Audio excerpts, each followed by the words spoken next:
Your network sucks, and it's not your fault. It's because you've been taught to ask all the wrong questions. It's not the networking that's broken, it's the way you're starting conversations. In this video, I'm going to show you how to flip the script, ask better questions, and finally start building a network that actually works for you. This ain't the business summit for perfection.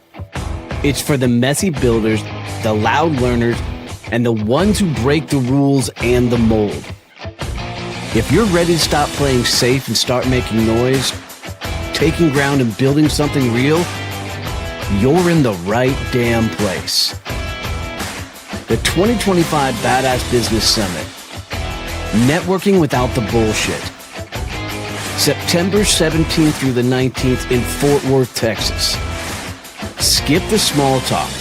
These are raw, tactical sessions where real relationships are built, strategies are swapped, and momentum is made, not just another pile of business cards. Break shit and win ugly. Go to badassbusinesssummit.com, register now, and punch status quo in the face. Badass Business Summit. You weren't made to follow, you were built to disrupt.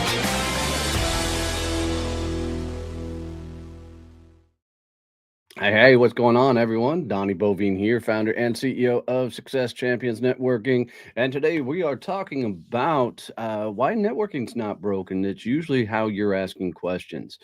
When I started out in networking, let me tell you, I was the absolute worst. I didn't want to do traditional sales, so networking became my mode to try and figure out how to get business. And let me tell you, everything became kind of an act of desperation. Every conversation seemed like a sales call.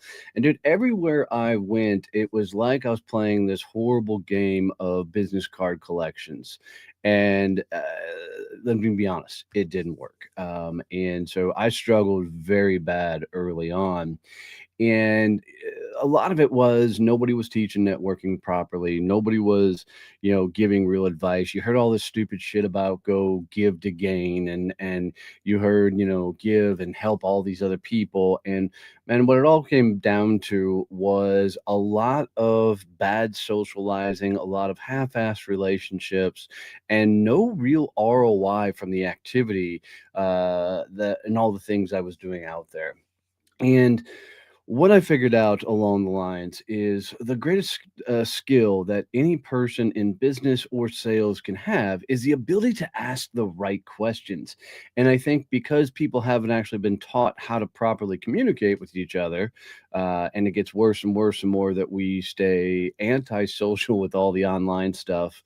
I read a great article the other day that said why building friendships and stuff was so much easier in the 80s. And growing up in the 80s, we had to go and do things to actually, yeah, do things together. So think about it, like in the 80s, we legit had to uh pick up the phone and call somebody on a landline. There was no cell phones. And then we would have to get together, go meet at the mall, go to stand-up arcades to play games. There was a lot of social interaction. And in this day and age, there's not a lot of actual social interaction. So we continue to learn the art and skill of real conversations. So today, I'm going to walk you through here's how you learn how to question better. Here's how you have better conversation. And here's how you really open up dialogue between another person so you can get real ROI out of it. So, uh, the worst questions that people ask all the time when you're out networking is costing you a lot. So some of the bad questions you'll hear is the generic, "What do you do?" It ain't the worst question in the world, but it does not open a true dialogue. So when you ask, "What do you do?" it just leads people to kind of give you almost a one word, few word question because most people don't have any freaking clue how to explain what they do because they're in the same MO of when I explain what I do, hopefully somebody will say, "Oh my God, I've been looking for your services. Where have you been my entire life?" Another bad question is starting off is, who's your ideal client, right? Most people, they're as just as nervous about being out networking, about having conversation as you are. So they're really struggling to get all the words out of their head and actually articulate things properly to you. So, what are some good questions you could be asking? For me, I like to think about it in three core categories, if you will, of questions you should be asking people on a regular basis. They're journey questions, challenge questions, and future questions. And I'll start with the journey questions. The number one thing people want to do is talk about themselves. They want to open up and actually share their story, how they got somewhere. There's some people that are, they're like, I don't want to do that. I want the other person to do all the talking. But for the most part, people want to open up and share their story. So great journey questions. My favorite question of all time is a journey question is tell me your story. How did you get into insert their industry? So how did you get into selling IT? How did you get into telecom? How did you get into hosting lives? What actually is the story behind it? And when you ask this question, it really, a lot of times you'll see people pause, kind of do that look up and to the right, which is that deep thinking look that people get. And they're going to start thinking through specifically, what it took for them to get there. And you could tell some people have kind of this prepackaged answer because they've been asked it a lot of times. And in asking a lot of times, they've said it enough that it's a free flowing response. That's typically how I can handle it when somebody asks me the question. But when you ask somebody how they got into or how they started, into their industry, it makes for a lot deeper, a lot stronger conversation. Another great question on the journey side of thing is what's the biggest lesson you've learned in business? Now, I will tell you, this one will give people pause because they don't usually think this way. But I love the answers I get back from this because it's a lot deeper, a lot more in depth. And when people have to think about what it is they've actually learned, you're going to learn some really good things, or you're going to hear things that you've learned as well and you're like, oh dude, that was I learned the exact same thing going through it. So it opens up this really, really kind of cool dialogue between the two individuals and allows for amazing things to happen. But my favorite one of all time is, how'd you get started in business? How'd you get into your industry? When you get to questions, you're really trying to uncover things and help them think through stuff. So, challenge questions are, often centered around what you do and can you offer and help and give them advice right now. So, some of my biggest challenge questions that I love to use is what's the biggest bottleneck in your business? And I tell you, when you get people to actually think about their business, right? You're creating such more of a bonding moment that they're going to lean in. But I'll tell you, questions like this, oftentimes they haven't thought about this kind of stuff. So they're really going to have to go deep in the coffers and think through what is the current biggest bottleneck in their business. And I love when you ask a question that really gets them to challenge their current way of thinking, because once again, it's about the depth of the conversation and not this surface level stuff that we're always out there doing from a generic standpoint.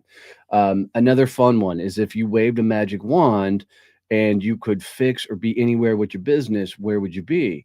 And, people will tell you the craziest stuff here. But for me, what I'm uncovering is really why are they in this game? What are they hoping to accomplish? Where are they trying to take their business and what they're doing? And when you can get people to really start thinking about the journey and where this journey is going to take them, you're going to be blown away because they have to uncover something about themselves that is just magical in nature. So when you think of challenge questions, what you're thinking through is how do I challenge the way they're currently thinking and get them to open up a more in-depth dialogue with me? Challenge questions are amazing. The third one is your future questions, and future questions are questions that really kind of uncover their goals and what they're trying to overall accomplish. So, future questions that I love is, what is one big goal you're chasing this year? right? As we go into the fourth quarter, as we record this, that's something to think about is what's something you need to accomplish in the fourth quarter? What's something you need to accomplish next year? And for me, the future goals is the ability to uncover opportunities of things you can do for them. Can you introduce them to somebody that can help them to accomplish that goal? Can you get them, to someone that can help them solve a problem that's keeping them from getting that goal? It really opens up a lot of ways for you to get them connected to solutions that help them toward their goal. And another great question would be, what would success look like 12 months from now? And I think about it as we just wrapped up the Badass Business Summit. If somebody says, what does success look like 12 months from now? I'm like 300 people in, Dallas next year, filling up the event for the Badass Business Summit. And, that's the kind of cool things that I like to get people to think through. And remember, the conversation is about the depth of the conversation. It's about asking the right questions. So one, you can learn more about them. Two, you can figure out, where they're struggling in business and how you might be able to help them. Or three, you're figuring out what they're trying to accomplish so you can connect them with people. And what I found is the more that you're the person asking the questions, you're the one that gets the guide to conversation. And the guiding of the conversation has the power because you're the one that gets to offer solutions, offer advice, open doors, get them connected to the right people, and you're going to be blown away by the dialogue and relationships you have. Because let's be honest, most people that are out there networking have this surface level conversations, these surface level relationships, and they don't have really in-depth relationships. Like most times, I'm telling you, people, they go out and network, and once they walk away from the networking, they're not interacting. They're not talking to these people because they're living two lives versus leaning all into the network and the things that they're doing. So really, if you think about networking and the things you're doing out in public, it's not so much that your networking sucks. It's you haven't learned to have the right questions, to have the right dialogues, and be able to give the right things to allow people to lean into you, to build and create these amazing relationships, these amazing conversations, and allow for opportunities to happen. And I know all this because I so early on was such a transactional guy, not only in how I sold, but in my relationships. I didn't want to see these people after work. I didn't want to, be around them. I wanted to go talk a little bit of business, get some business, and then go about my day because work Donnie and home Donnie were two different people. And I didn't want those people to meet, because I thought, especially back in the day, if people really understood and met who I was as a person, nobody would do business with me. So it's taken a lot of years to rewire and reprogram who I am, because I've had to do a lot of self discovery. I've really had to meet the dude in the mirror. And the more you learn about people, the more you pour into people, the more deeper the conversations go, the more deeper the relationships go, and the more opportunities actually happen because of how much you're leaning in and able to open doors and serve others. So, to wrap this one all up today, what I want you to think about is how deep of a conversation am I getting in with people? Is it surface level? Am I getting really curious? Am I actually asking questions that opens up real dialogue? And for a lot of you, this is going to be uncomfortable early on because you're not used to really in-depth conversation. You're not used to having a back and forth dialogue. So go ask better questions. Go, find better opportunities, and kick a little ass and have a little fun. And if I can ever do anything to help y'all out, freaking feel free to reach out. I'm looking away because maybe I can cut and paste a few of these questions in here. I know it won't go to all. Nope, too long. Nope, some of them will get up there, but there's a whole bunch of questions in chat for you to steal and use on your own. Guys, have an amazing week as always. I love you, mean it. See you, bye.